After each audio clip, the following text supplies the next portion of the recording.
Hello students, welcome back to my channel. Students, ये final accounts chapter का हमारा part 3 है। आज के स्टूडेंट्स, आज के पार्ट में मैं बताऊंगा कुछ ऐसे टिप्स और ट्रिक्स जिसकी मदद से आप फाइनल अकाउंट्स का कोई भी क्वेश्चन आप आसानी से सॉल्व कर पाएंगे। मेरे को अक्सर स्टूडेंट्स मिलते हैं, वो बोलते हैं कि सर हमारी बैलेंस शीट नहीं मैच होती, सर हमारा प्रॉफिट नहीं सही निकलता। लेकिन स्टूडेंट्स, मेरे को लगता है कि उनका अप्रोच ही गलत है क्वेश्चन को सॉल्व करने का। मैं आपको उस अप्रोच से क्वेश्चन सॉल्व कराऊंगा कि आप सारे क्वेश्चन आसानी से कर पाएंगे। स्टूडेंट्स, हमारा जो फाइनल काउंट्स का क्वेश्चन है वो हमें कैसे सॉल्व करना रहेगा। सबसे पहले हमें एक ट्रायल बैलेंस दिया होता है। ट्रायल बैलेंस स्टूडेंट्स हमेशा मैच होता है डेबिट साइड क्रेडिट साइड। तो वही डेबिट आइटम्स को उठा के हमने फाइनल अकाउंट्स में डालना है, क्रेडिट आइटम्स को उठा के फाइनल अकाउंट्स में डालना है, तो वो क्यों नहीं मैच करेगा? हमारा क्वेश्चन ज़रूर मैच करेगा। ठीक है स्टूडेंट्स, तो मैं थोड़े टिप्स एंड ट्रिक्स बताऊंगा कि आपका क्वेश्चन कैसे मैच करेगा, कैसे सब कुछ प्रोसेस होगा। तो स्टूडेंट्स, ट्रायल बैलेंस में क्या होता है, दो साइड्स होती हैं, डेबिट साइड क्रेडिट साइड। ठीक है, डेबिट साइड। अब डेबिट साइड में हमारा क्या क्या चीज़ें होती है स्टूडेंट्स? डेबिट साइड में हमारी दो तरह की चीज़ें होती हैं, या तो वो होंगी एसेट्स या फिर होंगी एक्सपेंस। एसेट्स या फिर एक्सपेंस। और एसेट्स, जैसे कि मैंने बताया था हमारी पार्ट 1 में ही, एसेट्स सारे कहाँ पे जाते हैं? बैलेंस शीट में। ठीक है। और एक्सपेंस, एक्सपेंस स्टूडेंट्स दो तरह के होते हैं, डायरेक्ट एक्सपेंस, इनडायरेक्ट एक्सपेंस। इसके भी हमने बहुत डिटेल्ड एक्सप्लेनेशन दी है हमारे पार्ट 1 और पार्ट 2 में, वो भी आप देख सकते हो, मैं डिस्क्रिप्शन बॉक्स में डाल दूंगा। ठीक है। एक्सपेंस भी दो तरह के होते हैं, डायरेक्ट इनडायरेक्ट। जो डायरेक्ट एक्सपेंस होंगे वो कहाँ पे जाएंगे? ट्रेडिंग अकाउंट में। और जो इनडायरेक्ट होंगे वो कहाँ जाएंगे? P&L अकाउंट में। ठीक है स्टूडेंट्स, अब हमने डेबिट साइड हमारी पूरी डाल दी, एसेट्स में डाल दिए एक्सपेंसेस, एक्सपेंसेस डाल दिए डायरेक्ट इनडायरेक्ट। ठीक है स्टूडेंट्स, अब क्रेडिट साइड। क्रेडिट साइड में क्या क्या होता है? एक तो स्टूडेंट्स हमारी होती है लाइबिलिटीज़। लाइबिलिटीज़, हमने जो बाहर वाले लोगों को पैसे देने हैं या हमारी कोई भी देनदारी है, तो वो कहाँ जाती है? बैलेंस शीट में। ठीक है स्टूडेंट्स। कैपिटल, जो हमारी ओनर को देनदारी है, बैलेंस शीट में। इनकम, इनकम स्टूडेंट्स दो दो कैटेगरी में हम डिवाइड करेंगे। एक तो जो सेल से इनकम होगी और सेल से अलावा जो इनकम होगी। सेल्स वाली इनकम हमारी कहाँ जाएगी? ट्रेडिंग अकाउंट में। और जो सेल्स के अलावा जो हमारी कोई भी इनकम होगी वो कहाँ पर जाएगी? P&L अकाउंट में। अब स्टूडेंट्स, ट्रायल बैलेंस के दोनों साइड्स मैच होते हैं, डेबिट साइड का टोटल जो होता है और क्रेडिट साइड का टोटल, दोनों मैच होते हैं। वही हमने उसके कंपोनेंट्स उठा के फाइनल अकाउंट्स में डाल दिए, तो हमारे फाइनल अकाउंट्स तो ज़रूर मैच होंगे। हमारे अकाउंट्स क्यों नहीं मैच होंगे? उसमें इस मैच का कारण होता है स्टूडेंट्स, कई बार कोई आइटम डालना भूल जाते हैं, या फिर कोई डेबिट वाली आइटम क्रेडिट में डाल दी, क्रेडिट वाली आइटम डेबिट में डाल दी। ऐसा हमने नहीं करना, हमने पूरे प्रॉपर तरीके से सॉल्व करना है ताकि हमारा क्वेश्चन हमेशा मैच हो। ठीक है स्टूडेंट्स, तो इसीलिए मैं आपको एक इलस्ट्रेशन भी करके दिखा रहा हूँ कि हमने फुल क्वेश्चन कैसे सॉल्व करना है। अगर पेपर में आए तो हम उसे कैसे अप्रोच करें क्वेश्चन को। ठीक है स्टूडेंट्स। और हाँ, ये वाला स्टूडेंट्स हमारा अभी फाइनल अकाउंट्स बेसिक वाला चल रहा है, इसके बाद हम फाइनल अकाउंट्स के एडजस्टमेंट्स भी पढ़ेंगे। ठीक है स्टूडेंट्स, तो अगर आपको मेरा कंटेंट अच्छा लगता है तो प्लीज़ मेरी वीडियो को लाइक, शेयर और सब्सक्राइब जरूर करना। ठीक है स्टूडेंट्स, तो स्टूडेंट्स अब हम एक इलस्ट्रेशन सॉल्व करेंगे और देखेंगे कि हम फाइनल काउंट्स के क्वेश्चन कैसे आसानी से कर सकते हैं। ठीक है, तो ट्रायल बैलेंस एज एट 31 मार्च 2023। अब स्टूडेंट्स, हम जब भी ट्रायल बैलेंस पढ़ेंगे ना, हम पेंसिल से, चाहे मैं तो यहाँ पे सोल्व कर रहा हूँ तो मैं पेन से लिख दूँगा, आप पेंसिल से जो भी अकाउंट होगा उसको सामने लिख देना है। या तो बैलेंस शीट में आएगा तो बी, अगर वो ट्रेडिंग अकाउंट में आएगा तो टी, अगर प्रॉफिट एंड लॉस में आएगा तो पी।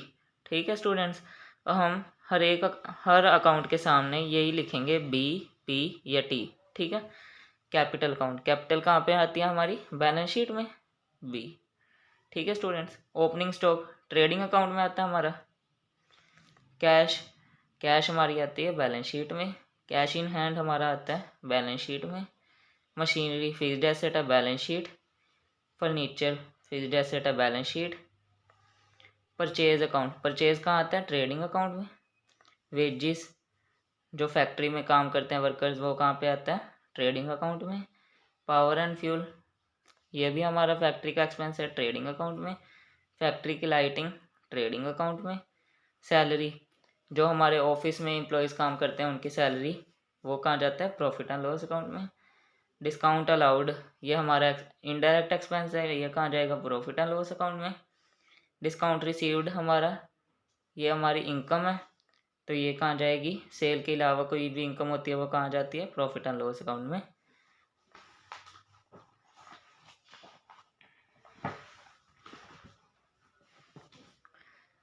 इसके बाद स्टूडेंट्स एडवर्टाइजमेंट अकाउंट, ये कहाँ पे जाता है? इनडायरेक्ट एक्सपेंस है प्रॉफिट एंड लॉस अकाउंट में।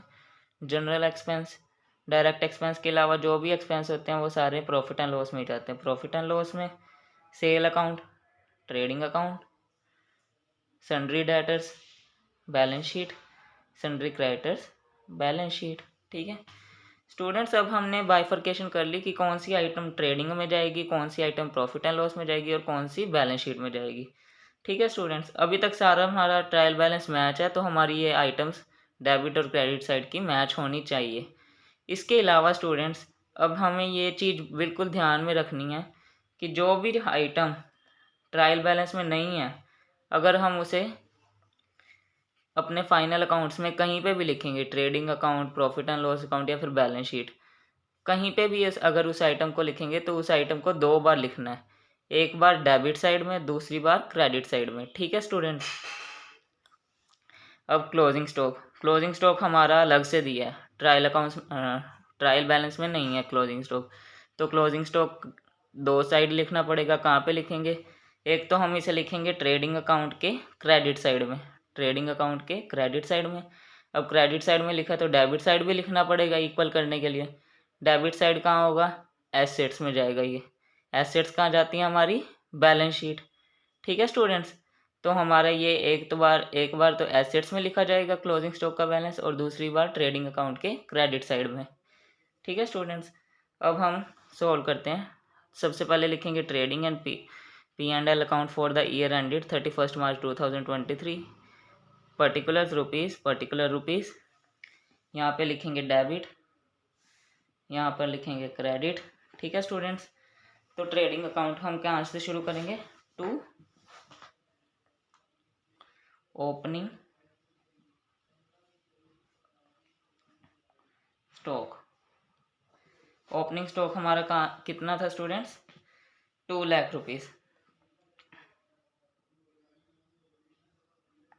ठीक है स्टूडेंट्स, ओपनिंग स्टॉक हमारा हो गया।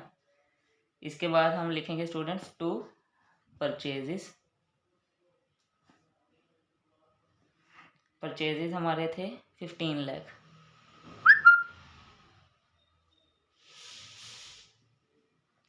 इसके बाद में wages account, to wages account, wages कितना था?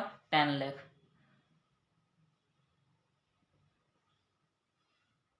ठीक है students, power and fuel, to power and fuel, direct expense है, फैक्ट्री में यूज़ होता है, 3 लाख। फैक्ट्री की लाइटिंग, टू फैक्ट्री लाइटिंग, ये कहाँ जाएगा? 20,000। अब हमारा क्या रह गया ट्रेडिंग अकाउंट में? उस साइड रहेगी बाय सेल्स अकाउंट। सेल्स हमारी है 50 लाख, 50 लाख।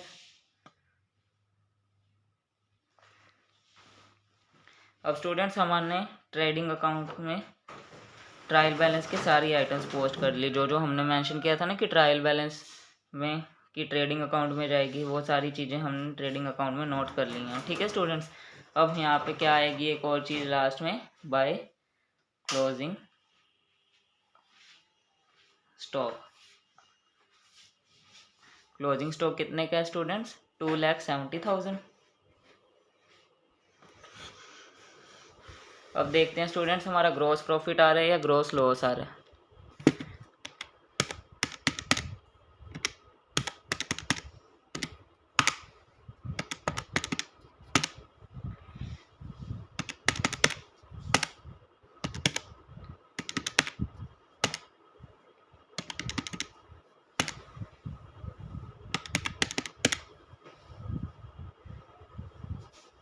तो हमारा स्टूडेंट्स ग्रॉस प्रॉफिट आ रहा है इस केस में 2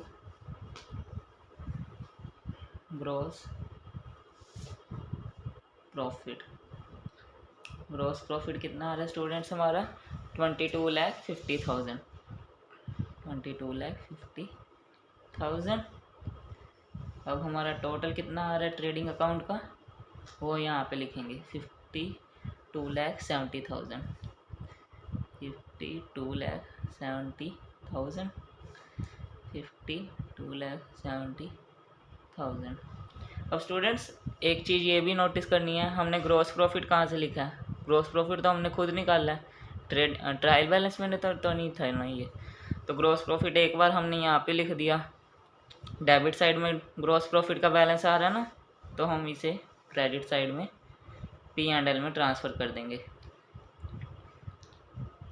वही बात है स्टूडेंट्स, जो चीज़ ट्रायल बैलेंस में नहीं है और हम उसे लिख रहे हैं तो हमें उसे 2 बार लिखना होगा, एक डेबिट साइड में एक क्रेडिट साइड में। ये रूल फॉलो कर लिया तो आपका हर एक क्वेश्चन बहुत ही आसानी से हो जाएगा, कोई भी दिक्कत नहीं होगी। बाय ग्रॉस प्रॉफिट हमने ग्रॉस प्रॉफिट ट्रांसफ़र कर दिया। अब हम प्रॉफिट एंड लॉस अकाउंट के जो आइटम्स हैं हमारे ट्रायल बैलेंस में वो डालेंगे। तो हमारे ट्रायल बैलेंस में था सैलरीज अकाउंट। सैलरी हमारा इनडायरेक्ट एक्सपेंस है। 2 सैलरी। सैलरी कितनी थी 7 लाख। डिस्काउंट अलाउड, ये भी हमारा इनडायरेक्ट एक्सपेंस है। 2 डिस्काउंट अलाउड कितना 50,000 इनडायरेक्ट एक्सपेंस। डिस्काउंट रिसीव्ड, ये हमारी इनकम है, हमें दूसरों से डिस्काउंट मिला है तो हमारे तो पैसे बच गए ना 30,000। Advertising account 2 advertising account. Advertising account 5 lakh. उसके बाद जनरल एक्सपेंसेस अकाउंट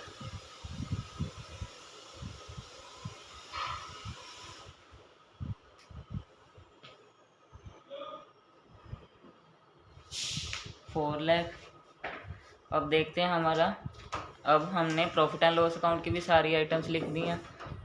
ठीक है स्टूडेंट्स, अब हम देखेंगे कि नेट प्रॉफिट आ रहा है या नेट लॉस आ रहा है। 22,50,000 का हमारा ग्रॉस प्रॉफिट था, प्लस डिस्काउंट रिसीव्ड 30,000। 22,80,000 हमारा यहाँ आ रहा है।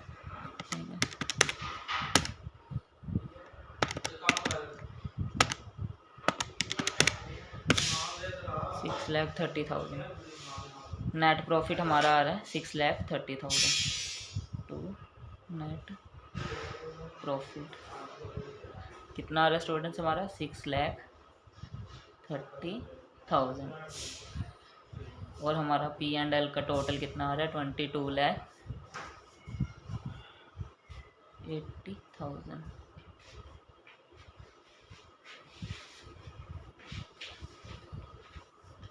ठीक है स्टूडेंट्स, अब हम जाएंगे बैलेंस शीट की तरफ।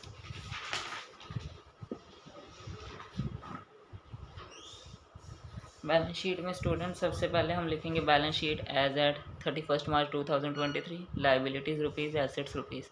इसमें कभी भी डेबिट या क्रेडिट नहीं लिखना, ठीक है। लाइबिलिटीज़ में सबसे पहले कैपिटल।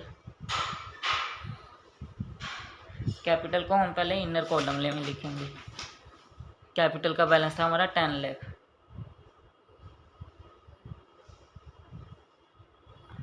कैपिटल को इनर कॉलम में क्यों लिखते हैं? क्योंकि हमें इसमें अभी नेट प्रॉफिट एडजस्ट करना है। अगर कोई ड्राइंग्स होगी तो उसे भी एडजस्ट करना है। ड्राइंग्स हमारी इस क्वेश्चन में थी ही नहीं, तो हम क्या नेट प्रॉफिट को एडजस्ट करेंगे।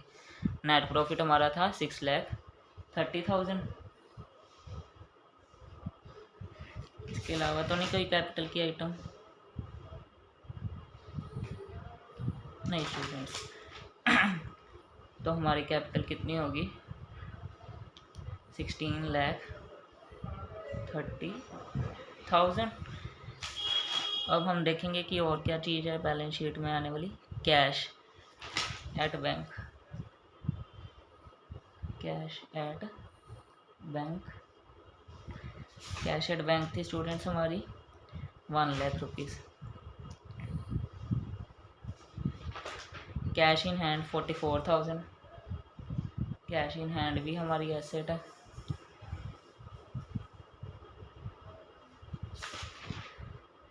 मशीनरी अकाउंट 6 लाख हमारी फिक्स्ड एसेट है।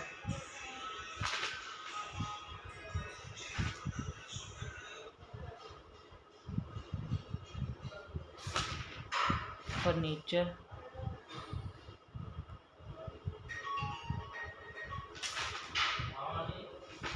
1,36,000।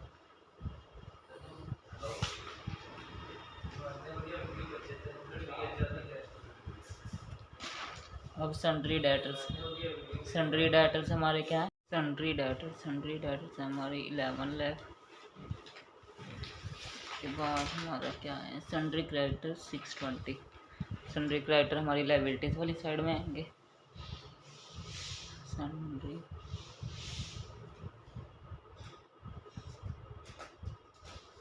सन्ड्री क्रेडिटर्स हमारे आएंगे 6,20,000। ठीक है स्टूडेंट्स, हमने ट्रायल बैलेंस में से सारी आइटम्स लिख दी बैलेंस शीट की, नेट प्रॉफिट ट्रांसफ़र कर दिया। हो गया हमारा? नहीं, अभी भी हमारी एक चीज़ पेंडिंग है। क्या चीज़? Closing stock. मैंने बताया था ना, क्लोजिंग स्टॉक हम ट्रायल बैलेंस के बाहर से उठा रहे हैं तो उसे 2 बार लिखना पड़ेगा। एक बार तो हमने ट्रेडिंग अकाउंट में लिख दिया, दूसरी बार बैलेंस शीट में एसेट साइड। क्लोजिंग स्टॉक था 2,70,000। ठीक है स्टूडेंट्स, अब हम मैच करके देखते हैं कि क्या हमारी बैलेंस शीट मैच कर भी रही है या नहीं।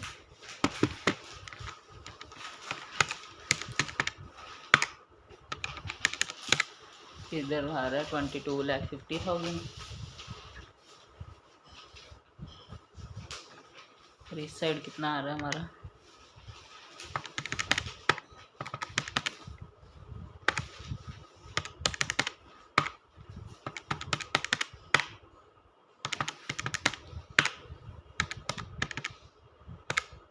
$22,50,000। कितना इजीली हमारा क्वेश्चन मैच हो गया। कोई प्रॉब्लम आई इस क्वेश्चन में? नहीं ना। इसी तरह हम सभी क्वेश्चन इजीली सॉल्व कर सकते हैं।